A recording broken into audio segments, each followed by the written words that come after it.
നമസ്കാരം, ഞാൻ ഡോക്ടർ ഭാഗ്യ QNB health കെയറിലെ Ayurveda ഫിസിഷ്യനാണ്. പിന്നെ ഞാൻ നിങ്ങളുമായിട്ട് ഡിസ്കസ് ചെയ്യാൻ വന്നിരിക്കുന്ന ടോപ്പിക്ക് വെരിക്കോസ് വെയിനെ കുറിച്ചിട്ടാണ്. ഒരുപാട് ആളുകളിൽ ബുദ്ധിമുട്ടും പ്രശ്നങ്ങളൊക്കെ ഉണ്ടാക്കുന്ന ഒരു അസുഖമാണ് വെരിക്കോസ് വെയിൻ. അപ്പം എന്തൊക്കെ കാരണങ്ങൾ കൊണ്ടാണ് വെരിക്കോസ് വെയിൻ വരുന്നത്, അതുപോലെ തന്നെ നമ്മൾ ഭക്ഷണത്തിൽ എന്തൊക്കെ കാര്യങ്ങൾ ഇൻക്ലൂഡ് ചെയ്താലാണ് നമുക്ക് അതുമൂലം ഉണ്ടാകുന്ന ബുദ്ധിമുട്ടുകൾ കുറയ്ക്കാൻ പറ്റുന്നത് എന്നതിനെ കുറിച്ചൊക്കെ നോക്കാം. അപ്പം വെരിക്കോസ് വെയിനെ കുറിച്ച് നോക്കാം.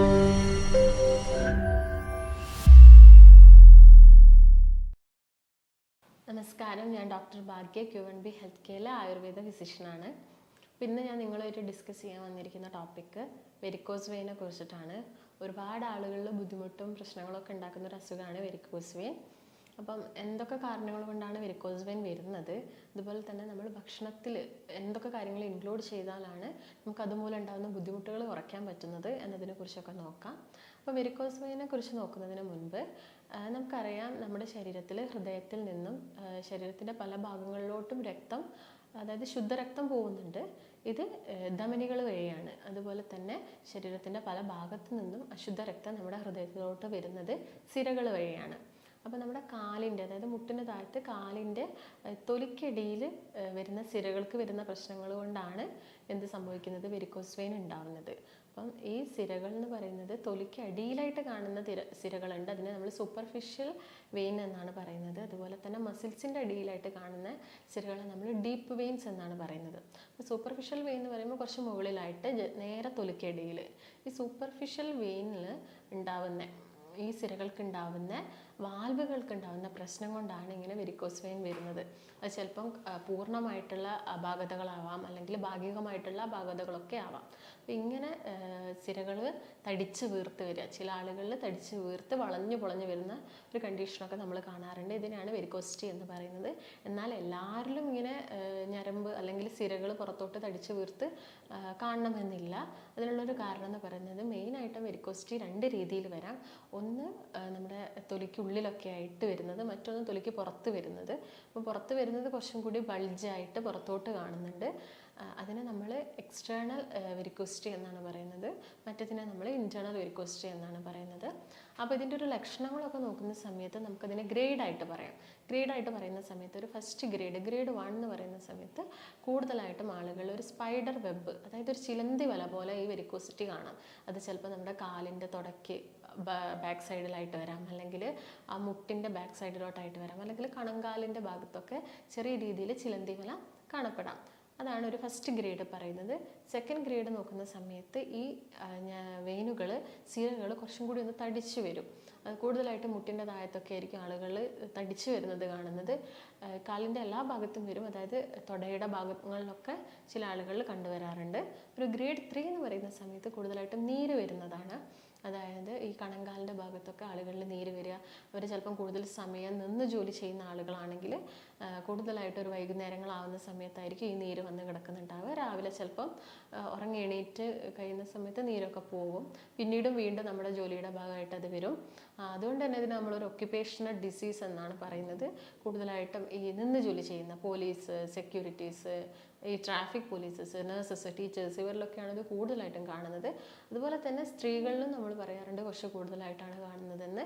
അതിനുള്ളൊരു കാരണം എന്ന് പറയുന്നത്, ഈ പ്രസവ സമയത്ത് അല്ലെങ്കിൽ അവർ കൂടുതൽ സ്ട്രെയിൻ ചെയ്യുക, അല്ലെങ്കിൽ ഈ പ്രഗ്നൻ്റ് ആയിരിക്കുന്ന സമയത്ത് അവർക്ക് വരുന്നൊരു വെയിറ്റ് ഗെയിന്, അല്ലെങ്കിൽ ഒരു ഹോർമോണൽ ചേഞ്ചൊക്കെയാണ്. എന്നാൽ ഒരു 70% സ്ത്രീകളിലും ഒരു ഡെലിവറി കഴിഞ്ഞതിന് ശേഷം ഇത് നോർമൽ ആവാറുണ്ട്. ഒരു 30% ആളുകളിൽ മാത്രമേ ഇത് അങ്ങനെ തന്നെ, അതായത് ആ ഒരു വേദനയും കടച്ചിലും കാര്യങ്ങളൊക്കെ ഉണ്ടാവാറുള്ളൂ. പിന്നെ ഒരു 4th സ്റ്റേജ് എന്നൊക്കെ പറയുന്ന സമയത്താണ് അവിടെ ഒരു നിറവ്യത്യാസം, അതുപോലെ തന്നെ ചൊറിച്ചിലൊക്കെ അനുഭവപ്പെടും ഒരു കണങ്കാലിൻ്റെ ഭാഗത്ത്. അതായത് ഒരു അൾസറിൻ്റെ മുൻപുള്ളൊരു സ്റ്റേജാണ് ഇങ്ങനെ നിറവ്യത്യാസം, അതുപോലെ നന്നായിട്ടുള്ളൊരു ചൊറിച്ചിലൊക്കെ ഉണ്ടാവുന്നത്. അപ്പോൾ ഒരു 5th സ്റ്റേജിൽ അൾസറായിട്ട് മാറാം, വ്രണങ്ങളായിട്ട് മാറാം. ഒരു 6th ഒക്കെ ആവുന്ന സമയത്താണ് ബ്ലീഡിങ് കൂടുതലായിട്ടൊക്കെ കണ്ടുവരുന്നത്. അപ്പോൾ ലക്ഷണങ്ങൾ പറയുകയാണെങ്കിൽ നമ്മൾ മെയിനായിട്ടും ഈ ഗ്രേഡ് അനുസരിച്ചിട്ടാണ് പറയുന്നത്.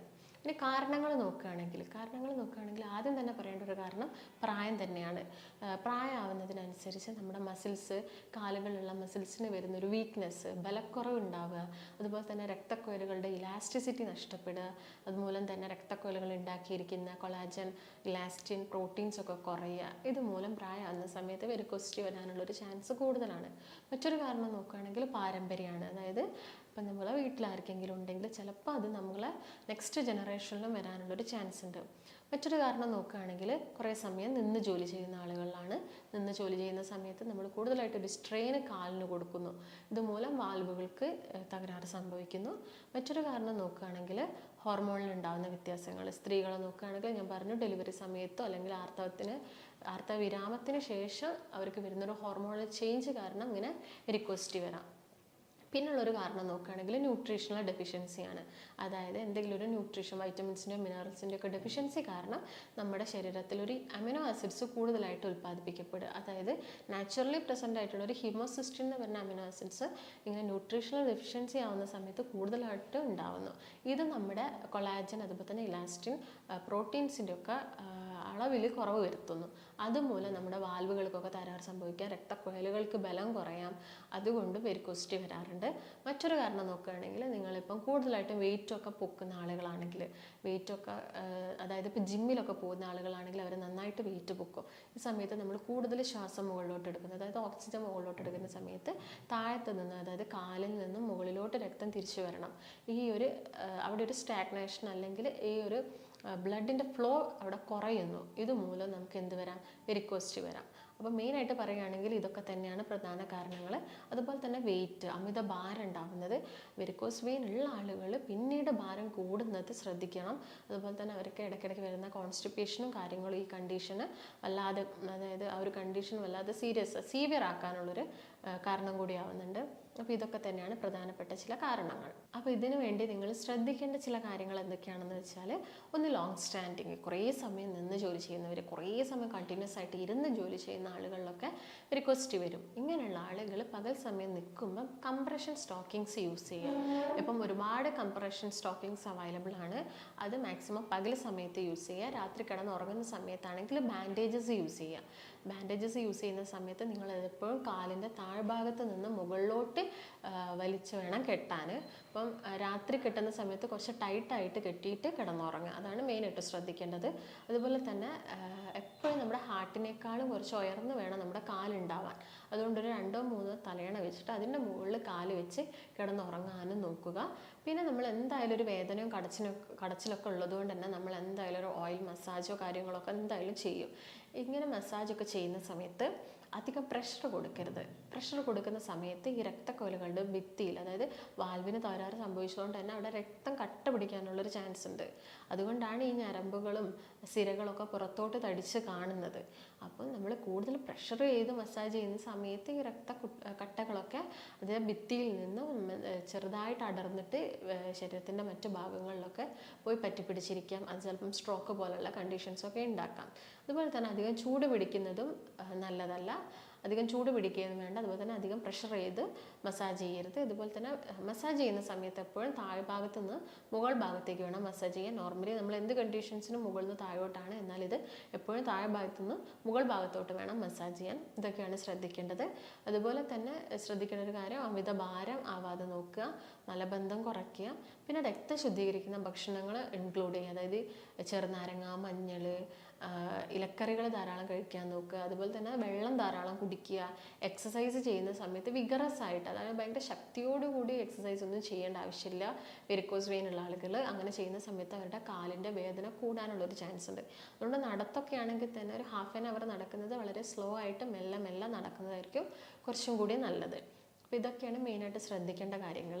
ഇനി നിങ്ങൾ എന്തൊക്കെ സാധനങ്ങളാണ് ഭക്ഷണത്തിൽ ഇൻക്ലൂഡ് ചെയ്യേണ്ടത് നോക്കുന്ന സമയത്ത് ആദ്യം തന്നെ നമുക്ക് മലബന്ധം കുറയ്ക്കണം. അതുപോലെ തന്നെ ഓവർ വെയിറ്റ് ഉള്ള ആളുകളാണെങ്കിൽ വെയിറ്റ് റെഡ്യൂസ് ചെയ്യുക. അപ്പോൾ മലബന്ധം കുറയ്ക്കാൻ നമ്മൾ കൂടുതലായിട്ടും ഫൈബേഴ്സ് അടങ്ങിയ, നാരുകൾ അടങ്ങിയ ഭക്ഷണങ്ങളാണ് കഴിക്കേണ്ടത്. അതെന്ന് പറയുന്ന സമയത്ത് ഇപ്പോൾ പഴങ്ങളാണെങ്കിലും പച്ചക്കറികളാണെങ്കിലും ഒക്കെ നാരുകൾ അടങ്ങിയത് കഴിക്കുക. പഴങ്ങൾ കഴിക്കുന്ന സമയത്ത് ജ്യൂസ് ആക്കുന്ന സമയത്ത് നാര് പോവും. അപ്പോൾ നോർമലി കട്ട് ചെയ്ത് കഴിക്കാൻ നോക്കുക.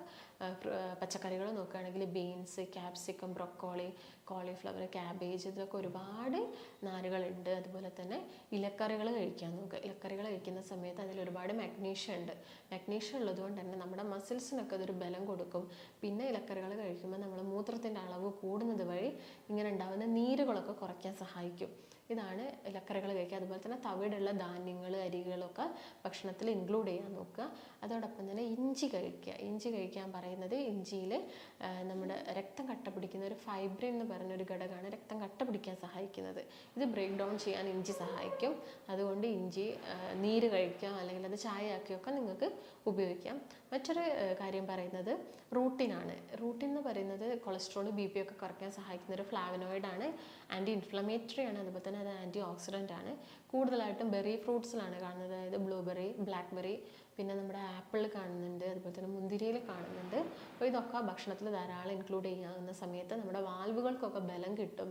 രക്തം കട്ട പിടിക്കുന്നത് നമുക്കറിയാം, വെരിക്കോസിറ്റിയുള്ള ആളുകളിൽ കാലിൻ്റെ ഭാഗത്തൊക്കെ രക്തത്തിൻ്റെ ഫ്ലോ വളരെ കുറവായിരിക്കും. അപ്പോൾ അത് പ്രിവെൻറ്റ് ചെയ്യാനും ഈ റൂട്ടിൻ സഹായിക്കും. അതുപോലെ തന്നെ നമ്മുടെ വെയിൻ്റെ ആരോഗ്യത്തിന് നല്ലതാണ് ബീട്രൂട്ട്. നമുക്കറിയാം ബീട്രൂട്ട് രക്തം കൂട്ടാനൊക്കെ സഹായിക്കുന്ന ഒരു പച്ചക്കറിയാണ്. അപ്പം ബീട്രൂട്ടിൽ ബീറ്റാ സയനിൻ എന്ന് പറഞ്ഞൊരു ഘടകമുണ്ട്.